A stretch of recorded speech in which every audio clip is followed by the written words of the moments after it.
11 éléments à éliminer discrètement de votre vie pour un changement radical. Voulez-vous vivre votre meilleure vie?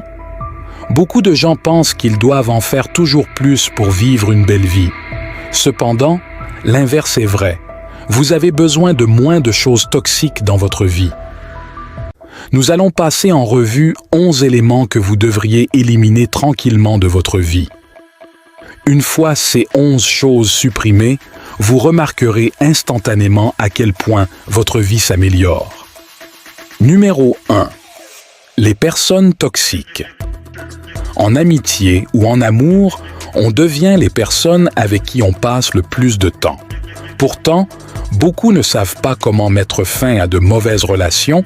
Ils se sentent obligés de rester en contact avec les gens même si cela leur fait mal. Si une personne entrave votre vie, vous fait souffrir ou vous empêche de grandir, peu importe que vous les connaissiez depuis 10 ans, il est essentiel de l'éloigner de votre vie par loyauté envers vous-même. Vous ne devez d'explication à personne. En fait, il est important de mettre fin à ces relations sans le dire à tout le monde, car lorsque vous gardez ces questions privées, vous préservez non seulement la dignité de toutes les personnes impliquées, mais cela vous aide également à l'acceptation et à la guérison. Alors, réfléchissez assez sur vous-même et traitez les problèmes en interne au lieu d'écouter l'opinion de chacun. Numéro 2. S'apitoyer sur son sort. Il n'y a rien de plus pathétique qu'un homme qui s'apitoie sur son sort. Je comprends que la vie peut être très dure, mais peu importe. Ce que vous traversez, quelle que soit votre histoire, un homme ne peut pas s'apitoyer sur son sort. Car s'apitoyer sur son sort ne fait que nous affaiblir. Cela nous donne des excuses pour échouer, et rien de bon n'en sort jamais. Rappelez-le toujours. Il y a beaucoup de gens qui ont réussi et qui ont vécu pire que vous. Ils n'ont pas réussi en se plaignant ou en ayant un état d'esprit de victime, mais en utilisant leur douleur et en allant de l'avant.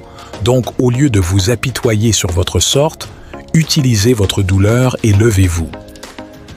Le numéro 3. L'utilisation consciencieuse des médias sociaux. Les médias sociaux sont une arme à double tranchant. Vous pouvez apprendre beaucoup, gagner beaucoup d'argent et améliorer considérablement votre vie avec, mais vous pouvez également vous laisser entraîner et vous perdre dedans. La plupart des gens ne font pas attention et n'utilisent pas consciemment les médias sociaux. Ils parcourent et regardent constamment les histoires d'autres personnes et c'est pourquoi leur santé mentale en souffre. Écoutez, lorsque nous parcourons ces histoires numériques, nous comparons nos moments difficiles avec les moments forts des autres. Cela nous rend insatisfaits et jaloux, n'est-ce pas? Voyez à quel point cela peut être nocif. Il est donc important de limiter le temps que nous passons sur les réseaux sociaux. Pensez-y comme si vous visitez une bibliothèque dans un but précis. Allez trouver ce dont vous avez besoin, qu'il s'agisse d'inspiration, de connexion ou d'information. Puis, partez-vous concentrer sur votre propre vie personnelle. J'ai des moments précis dans la journée où je ne suis pas autorisé à aller sur les réseaux sociaux. Ce sont des moments où je m'entraîne en profondeur ou passe du temps avec mes proches, et quand je suis autorisé à consulter les réseaux sociaux, je me demande si je regarde pour quelque chose d'utile ici ou est-ce que je perds juste du temps. Lorsque vous vous demandez pourquoi, les médias sociaux vous aident à savoir si vous les utilisez de manière productive ou si vous faites simplement défiler sans objectif. Enfin, si vous vous retrouvez rempli après avoir utilisé ces plateformes, faites une pause, utilisez le temps pour faire des choses que vous aimez dans le monde réel, comme lire un livre, faire un passe-temps ou simplement profiter de la nature. En faisant ces choses, vous protégez non seulement votre santé mentale, mais vous redécouvrez également la beauté de votre propre histoire sans toujours la comparer avec les autres. Numéro 4. Le doute de soi. Chaque fois que nous poursuivons nos objectifs, il arrive un moment où le doute de soi apparaît.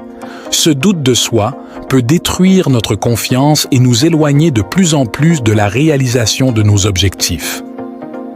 Maintenant, La plupart des personnes motivantes vous diront simplement de continuer à croire en vous, mais cela n'aide vraiment pas lorsque votre doute est fort. J'ai découvert que la meilleure façon de vous débarrasser du doute est de reconnaître que souvent, ce doute est justifié. Pensez-y. Si vous définissez que votre objectif est de devenir millionnaire, mais vous n'avez jamais gagné 1 million auparavant, il est naturel d'être comblé de doutes. Imaginez objectivement une version 2.0 de vous-même qui a déjà atteint cet objectif, puis demandez-vous comment a-t-il été capable de le faire. Quelles sont les capacités de cette version 2.0 de vous-même? Listez-les. Ces capacités sont ceux dont vous avez besoin pour éliminer le doute de soi et atteindre votre objectif, alors poursuivez la version 2.0 de vous-même jusqu'à ce que vous deveniez lui. C'est la meilleure façon de gérer le doute de soi. Numéro 5. Abandonnez le ressentiment que beaucoup de gens ont. Des rancunes dans leur cœur sans même le savoir, que ce soit contre d'autres personnes ou quelque chose qui leur est arrivé, ils ont une forme de haine au plus profond de leur cœur, et cela les empêche d'avoir une vraie paix intérieure. Maintenant, je comprends ce que c'est que d'avoir ce ressentiment que j'ai. Je me suis habitué pendant longtemps, donc je ne juge personne pour l'utiliser après tout. La haine peut être une puissante source d'énergie pour atteindre vos objectifs, mais en fin de compte, la haine corrompt l'âme. Vous ne pouvez pas porter votre cœur en haïssant pendant trop longtemps. Sinon cela vous consumera. Alors après avoir utilisé votre ressentiment et votre haine de manière productive, vous devez apprendre à les laisser partir, apprendre à pardonner aux autres, non pas en faveur des autres, mais comme un cadeau pour vous-même. Le pardon est la véritable clé de la paix intérieure et du bonheur. Numéro 6. Supprimez le bruit. Il y a trop de bruit tout autour de nous, des nouvelles aux médias sociaux, vous recevez des informations en continu. Parfois, nous avons juste besoin de couper le bruit. Prenez un moment pour vous calmer, éteignez le téléphone, trouvez un endroit calme, prenez une tasse de café ou de thé et pensez simplement à des choses ou ne pensez à rien du tout. Vous serez surpris du nombre de solutions que vous trouverez dans le silence. Numéro 7. Évitez de vous comparer constamment aux autres. La plupart des gens se comparent constamment aux autres et c'est pourquoi ils restent malheureux. Écoutez, se comparer aux autres est une tendance naturelle, mais cela peut rapidement devenir une habitude malsaine. Pourquoi? Parce qu'au lieu de nous concentrer sur notre propre croissance et nos réalisations, nous pouvons devenir obsédés par ce que font les autres et comment ils le font. Ce type de comparaison est non seulement improductive, mais elle peut également conduire à un sentiment d'inadéquation. Nous devons reconnaître que le parcours de chacun est unique et que ce qui fonctionne pour quelqu'un peut ne pas fonctionner pour nous. Nous avons tous des parcours et des chemins différents dans la vie et il est important de se rappeler que chaque parcours d'une personne est unique. Au lieu de vous comparer constamment aux autres, concentrez-vous sur votre propre parcours et votre objectif maintenant. Je tiens à souligner qu'il n'y a rien de mal à comparer si vous êtes en compétition contre une autre personne, mais si vous n'êtes pas en compétition, ne vous comparez pas. Pour les autres, la comparaison est un voleur de joie et elle ne sert qu'à apporter du stress et de l'insatisfaction inutile dans votre vie. Acceptez vos propres forces et talents et efforcez-vous d'être la meilleure version de vous-même.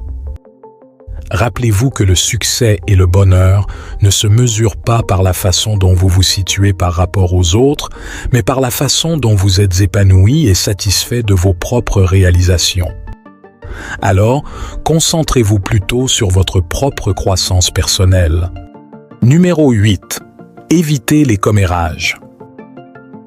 Nous vivons à une époque où les hommes bavardent plus que les petites filles, et cela peut sembler innocent, mais les commérages sont assez sombres. Pensez-y, Lorsque vous parlez en mal d'une autre personne, vous l'assassinez effectivement.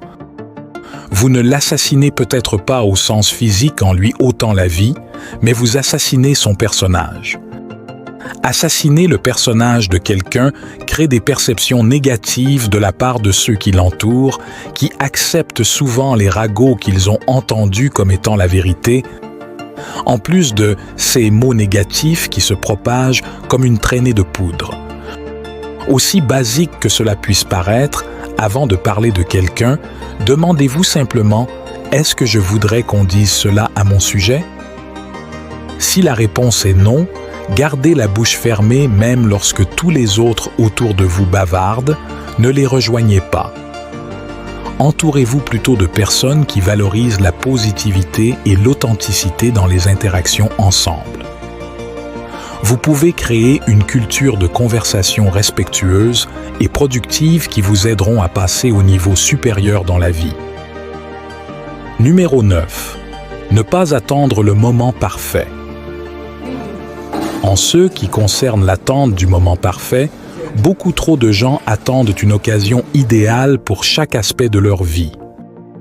Le moment parfait pour lancer une entreprise, le moment idéal pour fonder une famille, ou même le moment optimal pour changer une habitude. Mais devinez quoi? Ce moment parfait n'arrivera jamais, car en réalité, il n'existe pas. Alors, au lieu de remettre à plus tard, agissez maintenant.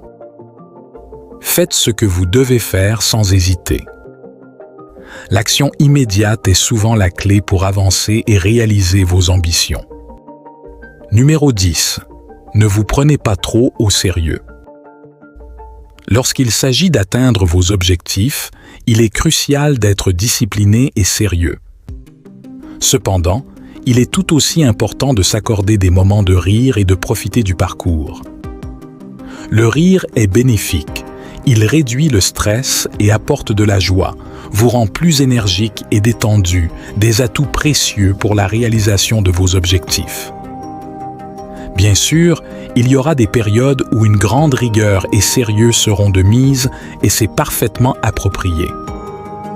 Néanmoins, veillez à ne pas devenir cet idiot qui, obnubilé par son amélioration personnelle, se prend tellement au sérieux qu'il en oublie l'essence même de la vie. Savourer les moments, rire et apprécier les petites choses. Numéro 11. Abandonner le passé. Nombreuses sont les personnes qui restent accrochées au passé sans se rendre compte qu'il est révolu. La seule raison valable de revisiter le passé est d'en tirer des leçons. Une fois ces leçons apprises, il est crucial de se tourner vers le moment le plus important de notre existence, le présent. Seul un imbécile laisserait filer le moment présent sans en tirer profit. Cela peut paraître cliché, mais vous ne pouvez rien changer au passé. Il est derrière nous. L'instant où vous avez le pouvoir d'agir et de changer les choses pour le mieux, c'est maintenant. Si vous aspirez à vous élever dans la vie, n'oubliez pas de témoigner votre appréciation en aimant et en vous abonnant. À la prochaine fois.